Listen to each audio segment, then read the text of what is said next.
Bonjour et bienvenue dans votre émission Vivre comme tout le monde, ou presque. Cette semaine, je vous emmène à Gauchy. Nous allons dans quelques instants rencontrer monsieur le maire, Jean-Marc Weber, qui va nous expliquer comment sa ville s'est rendue accessible en quelques années. Vous êtes prêts ? On va tout de suite à sa rencontre. Monsieur le maire, merci de nous accueillir ici à Gauchy. Bienvenue Ludovic, ça me fait réellement plaisir que tu viennes dans cette mairie, cette belle hôtel de ville. Bien monsieur le maire, merci de nous recevoir ici à Gauchy. Et, j'ai souvent tendance à dire la ville où il fait bon vivre. C'est vrai que vous êtes un petit peu précurseur pour plein de choses. Et ici à Gauchy, vous êtes aussi précurseur en matière de handicap, parce que vous n'avez pas attendu les lois de 2005 et autres d'ailleurs pour pouvoir vous rendre accessible, et depuis le début de votre mandat, vous rendez les lieux de plus en plus accessibles. On peut parler justement du bien-être pour les personnes en situation de handicap et vieillissantes ici à Gauchy. Oui, bien sûr, on a œuvré dans ce sens. Vous avez bien vu quand on est arrivé avec la passerelle de la mairie et l'ascenseur, on a fait des répliques un peu partout, aussi bien à la Maison de la Culture, où nous avons mis en place un ascenseur pour les personnes en situation de handicap, vieillissantes aussi, et on a mis des emplacements devant les sièges pour les personnes à mobilité réduite. Ils ont accès comme ça plus facilement au plateau. On a fait exactement aussi toutes les écoles. Les écoles sont accessibles, dont une école qui a un étage, donc on a mis en place un ascenseur. Lorsqu'on a refait le gymnase Auguste Delaune, on a mis tous les sanitaires, les douches, etc. accessibles, et on a même eu une compétition de basket en fauteuil roulant avec un club venant de Charleville-Mézières. Et puis après, nous essayons aussi bien le dojo que toutes les infrastructures sportives, piscine également, elles soient équipées pour les personnes à mobilité réduite. Alors, vous êtes également le président du CISAD, c'est-à-dire que ici à Gauchy, vous avez également donc tout un service d'aide et de maintien à domicile. Alors exactement, il y a un peu plus de 600 bénéficiaires qui sont répartis sur 40 communes. Les principaux se trouvent sur Gauchy. Et puis nous avons une résidence pour les seniors. Il y a 42 logements qui leur sont attribués avec aide à domicile, auxiliaire de vie bien sûr, aide soignante et aussi portage de repas. Alors vous parlez des établissements, il y en a un dont vous pouvez être fier également, c'est la maison du Sophora. Nous avons été à la rencontre de son directeur Manuel Duarte il y a quelques semaines. Je vous propose, si vous voulez bien, de regarder ce petit sujet.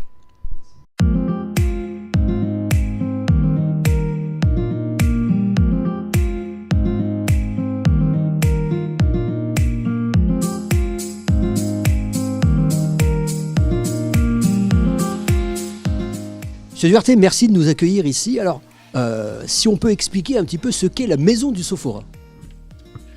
Avant toute chose, permets-moi de t'appeler Ludovic, puisqu'on se connaît depuis un petit moment, et te remercier pour ta visite au sein de notre établissement.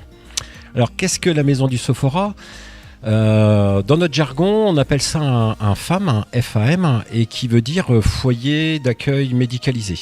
Cet établissement fait partie des établissements du secteur médico-social, et notre établissement arrive en règle générale après un cursus qui est le centre de rééducation. Aujourd'hui, dans notre établissement, on accueille des adultes dits cérébro-lésés, avec cette particularité que les résidents qu'on accueille peuvent avoir un traumatisme crânien, un AVC, mais la pathologie principale de l'accueil de nos résidents dans l'établissement est une lésion cérébrale. Aujourd'hui, on accueille 40 résidents en hébergement complet. On a plus de 15 résidents sur ce qu'on appelle de l'accueil temporaire, puisque c'est une modalité d'hébergement qui permet aux résidents de pouvoir passer 90 jours par an dans notre établissement. La particularité, c'est que nous, aujourd'hui, l'accueil temporaire, on l'a fait de façon séquencée.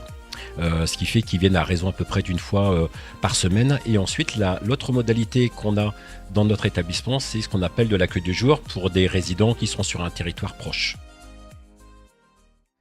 Voilà, donc une réalisation dont vous pouvez être fier. Oui, c'est un très bel établissement pour les traumas crâniens, pour les accidentés de la route, et on les fait participer dans la commune, notamment pour la ville prudente. On a 2 cœurs et on les a associés pour faire de la prévention sur Gauchy. Et donc on est labellisé ville prudente au niveau national avec le Sophora. Alors on parlait tout à l'heure des infrastructures sportives. Il y a des clubs inclusifs ici sur Gauchy ?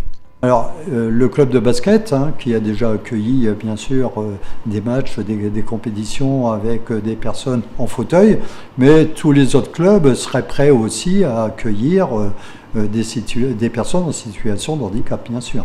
Alors puisqu'on parlait d'infrastructures, je vois que vous avez également rendu votre ville accessible, notamment tout ce qui va être les passages pour piétons et tout ça, pour que les personnes, pas seulement en fauteuil roulant, mais aussi les personnes mal et non-voyantes puissent se retrouver dans la ville. Tout à fait, les déficients visuels, ils ont un passage qui est protégé, marqué, et aussi il y a beaucoup de bateaux afin que les fauteuils roulants puissent accéder facilement sur les trottoirs.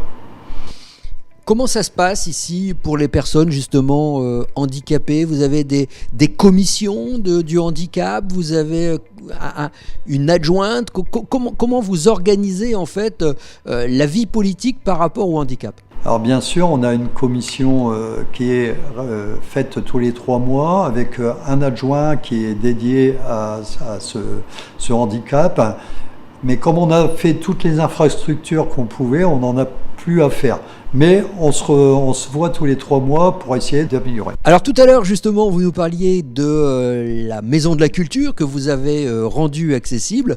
Je vous propose ce deuxième petit sujet et on revient ensemble dans quelques instants, le temps d'aller justement à la rencontre de Fatima à la Maison de la Culture.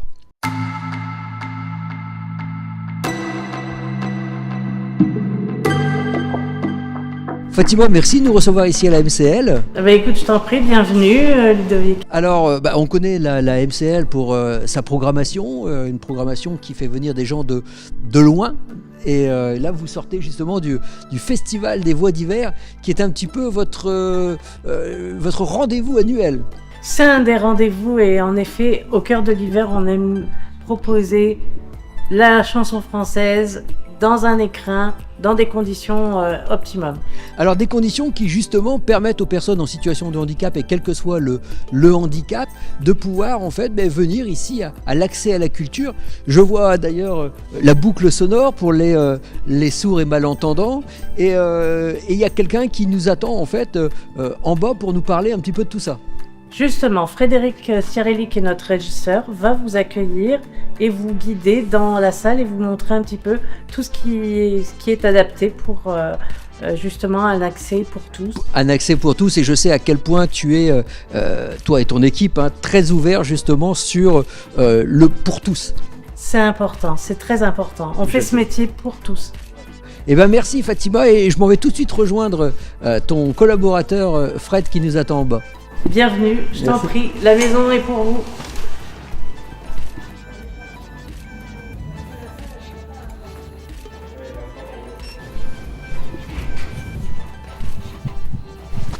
Bonjour Fred. Bonjour. Merci pour l'accueil. Donc on a vu là-haut que vous aviez la boucle sonore, l'accueil qui a été également modifié. On te suit, tu vas nous faire une petite visite du plateau pour nous montrer un petit peu comment... Toujours dans ces modifications, là on va traverser le hall.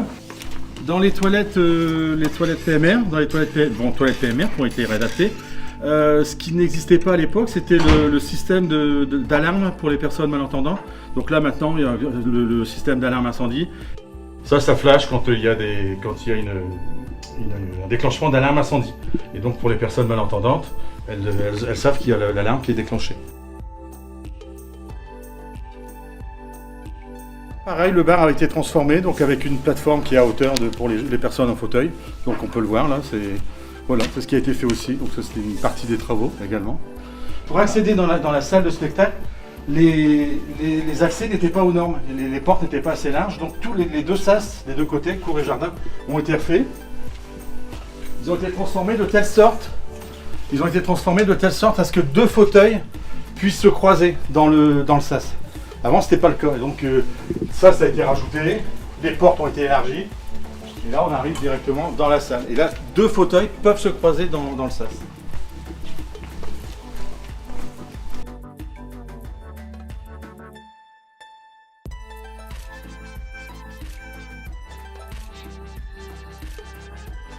Toutes les places pour les PMR sont devant, en premier rang. Bon, on voit, il y a les sigles et puis elles ont été marquées au sol. Voilà, ce qui fait que maintenant on peut accueillir dans de bonnes conditions.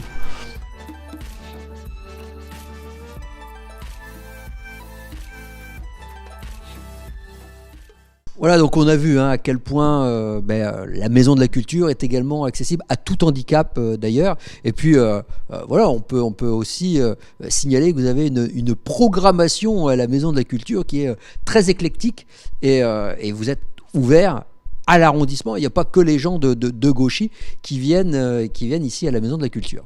Non, c'est très très large et même on se déplace hors les murs pour pouvoir se projeter dans le milieu rural, mais aussi sur des faits d'actualité et ça pourrait être très bien sur le handicap. Il y a une personne qui s'occupe de l'handicap à Saint-Quentin qui est déjà venue se produire à la MCL. Eh bien, monsieur le maire, merci de votre accueil. Merci à la ville de Gauchy de se rendre accessible aux personnes en situation de handicap. Voilà, cette émission est à présent terminée. Nous on se retrouve la semaine prochaine sur WEO.